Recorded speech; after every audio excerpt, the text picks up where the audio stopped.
Angel Reese says WNBA players could go on strike over salary and benefits. Career you choose, you should probably look at what the career earnings are of going into that field. What I'll also say is this: every single one of you WNBA players, you better pray that Caitlin Clark doesn't get injured, because she's keeping your league afloat. Angel Reese hinted that WNBA players might consider sitting out games over pay, likely expecting support, solidarity, and maybe even applause. Instead, her comments sparked a firestorm. Entrepreneur and commentator Patrick Bet-David publicly dismantled the idea, reigniting one of the most explosive debates in women's basketball today. This controversy goes far beyond salaries. It's about leverage, star power, and the harsh economic reality of the league. Most of all, it forces an uncomfortable question the WNBA continues to avoid: who truly holds the power to demand change, and can the league afford the consequences if they try? The ones coming this year will still be on the rookie contract again. The ones that the year after, they gonna get more. They probably gonna be making more than us. No, they are. Who's that? I'm hurt. They are. Like, yeah. I've been in the meetings. They are.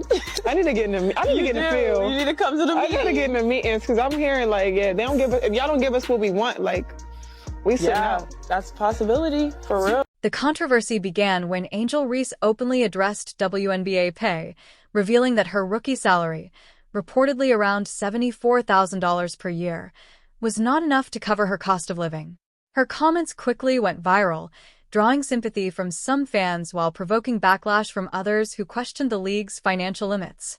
What started as a personal statement about economic reality soon escalated into a league-wide debate about player value, sustainability, and whether the WNBA is truly positioned to meet the growing demands of its stars.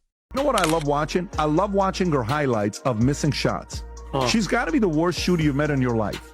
But go, Rob, just go, give this feedback. Give this feedback here. Go for it. Season 2, I can't wait to work with you some more.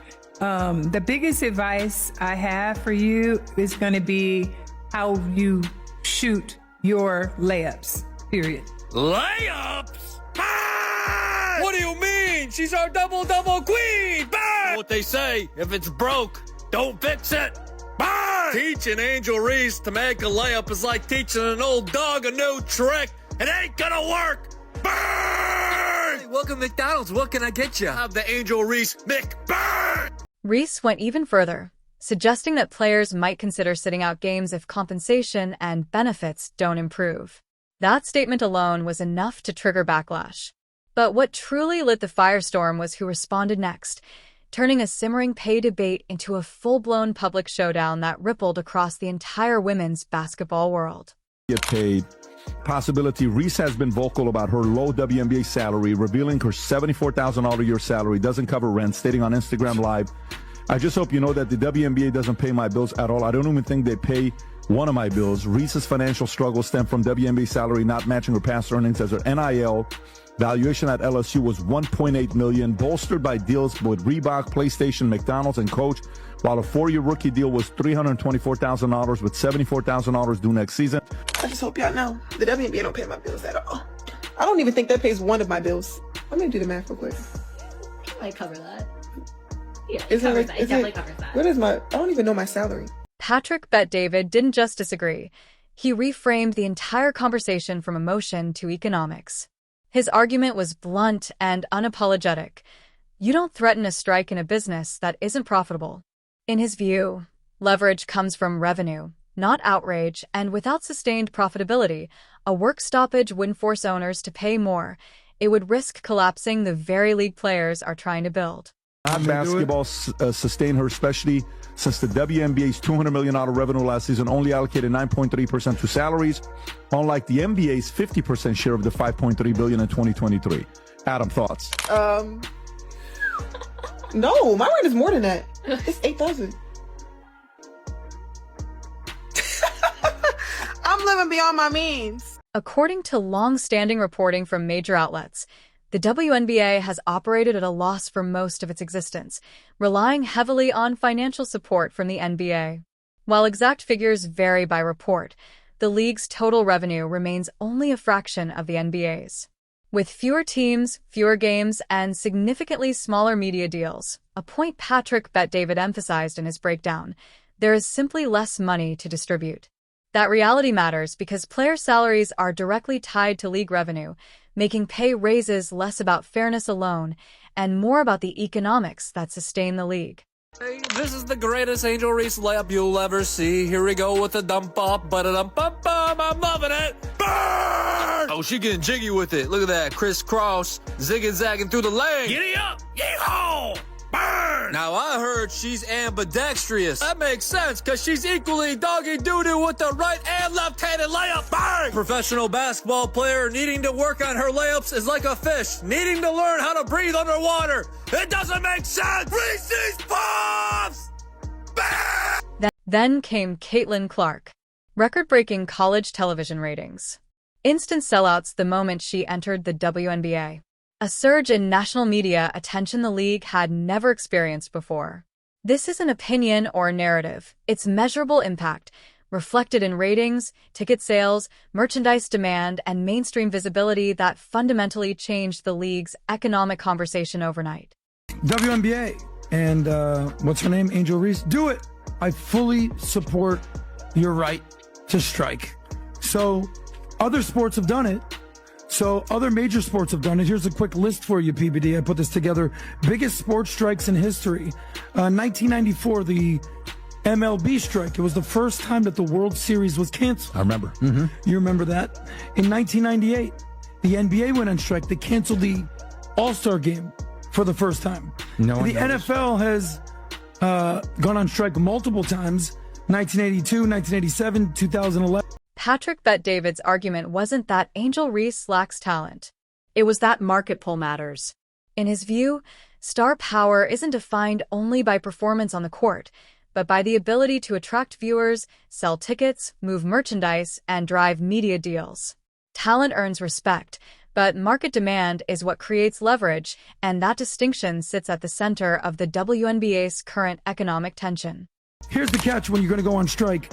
In 1994, MLB, NBA, NFL, what's the number one revenue sport in America? What do you think it is? The NFL. How much do you think they make? $17 billion. The NBA, a little over $11 billion. The MLB, also $11 billion. The NHL, $7 billion. Angel Reese entered the WNBA with something most rookies never have: massive brand equity. At LSU, her nil valuation was reported to be in the seven-figure range, fueled by endorsements, national visibility, and cultural relevance that extended far beyond the court. But that reality also complicated the narrative. When Caitlin Clark entered the league generating unprecedented ratings, sellouts, and measurable revenue spikes, comparisons became unavoidable. The debate shifted from talent to impact, forcing a difficult conversation about how individual market pull, not just star status, shapes leverage and pay in the WNBA. These are a alleged $150 to $200 million company. You're operating at a loss every single year. You've never made money. It's called a zombie company. You're subsidized. Player strikes have happened before, but almost always in leagues generating billions of dollars annually. The difference is leverage. When billion-dollar leagues shut down, pressure mounts instantly on owners, broadcasters, and sponsors. When smaller leagues stop, sponsors walk away and momentum evaporates. That's the risk Patrick Bet-David pointed out before closing with a pointed challenge. A question for you, Vinny. Real quick. Rapid fire. Go. A question for you, Vinny. Real quick, rapid fire. Go. WNBA stats. Here we go. You're a sports guy. How many teams are in the WNBA? I don't, 9? No, 13. How many games do they play? 80? 40. Damn it. Who won the championship this year and who played in the finals? The Florida Magics. No, the New York Liberty beat the Minnesota Lynx. Who exactly? The reaction was immediate and deeply divided. Some praised Reese for speaking up and challenging the status quo, while others accused her of entitlement and ignoring the league's financial reality. But across both sides of the debate, one theme kept repeating, and it exposed the uncomfortable tension between player advocacy, economic leverage, and the future stability of the WNBA. MVP. She was unanimous. She got all the votes. Dylan Mulvaney. Yes. Yes. Aja Wilson. Oh, You just failed the test, I'm buddy. sorry. WNBA is coming for you. This debate didn't emerge overnight. The Reese-Clark rivalry, which began in college, quickly became symbolic. Flash versus fundamentals, brand versus box office. The WNBA inherited that rivalry whether it wanted to or not, and it now shapes discussions around player value, market influence, and the league's path forward. Yes, it is unrivaled. It is also unwatched. Look, let's be honest. We can sugarcoat it all you want, but if you don't have Caitlin Clark playing women's basketball, or if you're not the NCAA tournament playing women's basketball, you got nothing. Zero zip, nothing. The league is expanding, with new teams on the horizon and inevitable negotiations looming. Yet the central question remains: who truly drives value in the WNBA? And perhaps more importantly, can the league continue to grow without tearing itself apart in the process, balancing star power, revenue, and the long-term sustainability of women's professional basketball? I mean, I'm not huge on comparing the WNBA to the NBA. I don't really think that's fair.